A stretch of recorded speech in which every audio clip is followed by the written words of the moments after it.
make you mad with yesterday's video? Sorry. Okay, not really.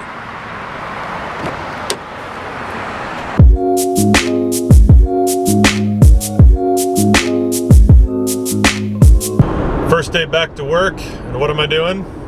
I'm driving. That's right. Because I know how to play.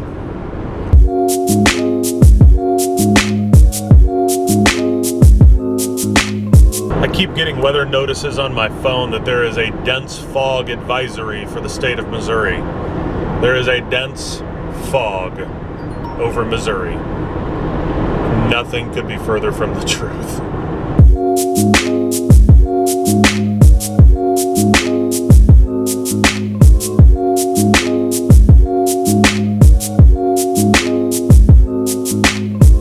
I have made it to St. Louis.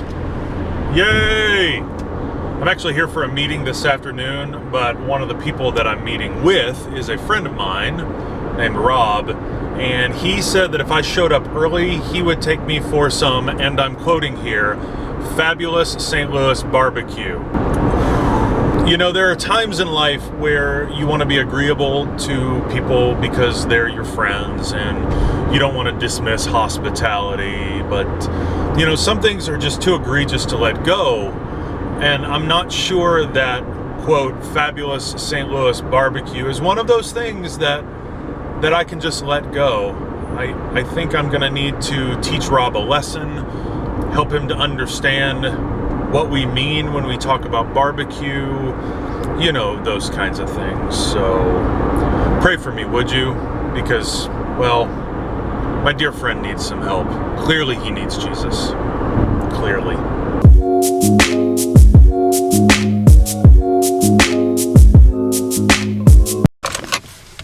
Hi, Rob. Hi. We pulled up to some place called Pappy's. Some joint.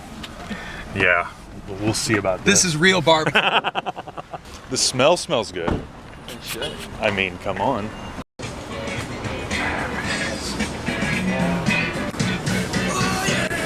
Go in here? Yes. Oh, yeah. Featured on Food Network, mind you. Featured on Food Network, friends. So you know it's got to be good. Thank you.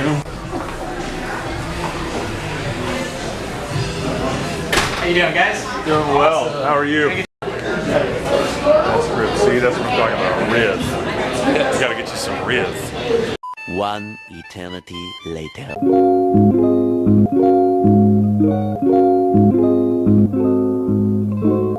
Hey Tens, how you doing? It is like almost 6 o'clock. One of those big driving days. I'm in St. Louis right now.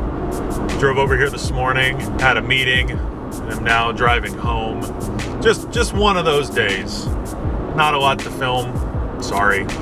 But as I'm driving along today, I'm driving along roads that are absolutely horrible in many cases. The drive from Kansas City to St. Louis across I-70 is probably my least favorite drive that I make. And the roads, for some reason I was noticing the roads are just awful. And I'm thinking, this is what I'm paying for? This is what my taxes are paying for? And I'm not one to complain about, you know, Missouri Department of Transportation and their lack of care or whatever on the roads. But it reminded me that the other day, Jerry and I got our tax returns back. Now, because I'm a pastor and all that kind of stuff, the way my taxes work are probably different than the way your taxes work. I have to pay my own taxes. I have to pay quarterly estimated taxes. And our accountant does a really good job of estimating precisely what it is that we need to be paying each year. And our taxes this year really didn't go up from last year, stayed pretty much the same, but we have to set aside a pretty good chunk every month in order to pay for taxes. And here's what I want to say.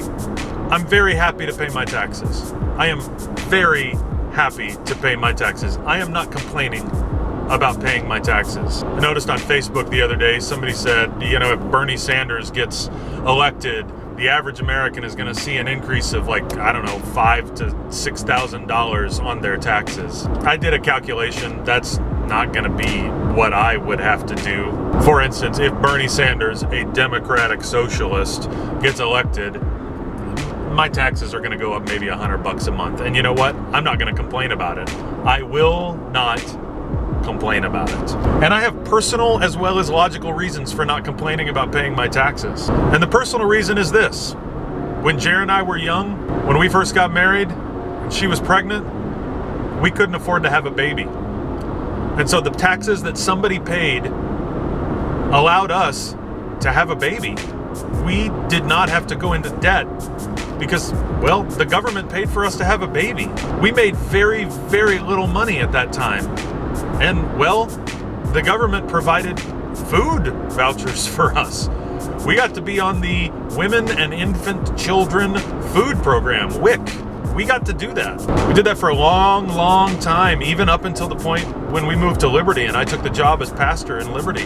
We were still getting WIC vouchers. And it's not just those direct things like voucher programs or having our medical bills paid for having a child. It's that, well, our kids attend school in what is arguably the best school system in the state of Missouri. We pay taxes for that.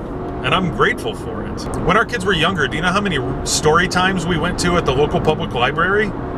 We paid taxes for that. So I just want to say a heartfelt thank you to those women and men who paid their taxes over the years and allowed my family to not be saddled with immense amounts of debt.